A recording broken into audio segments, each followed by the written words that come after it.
Today, I'm going to show you the proper way to do a lateral lunge.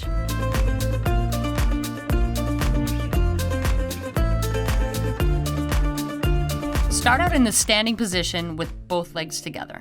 Step your right leg out to the side, but make sure to keep both of your toes pointing forward. Your left leg stays straight.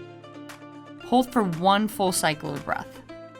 Push through your right heel and bring your leg all the way back up to standing. All right, guys, now that we have the basics of the lateral lunge down, let's try a few reps together. We're gonna step to the right. We're gonna do 5 reps. Now remember, at home though, I want you to do both sides. Here we go.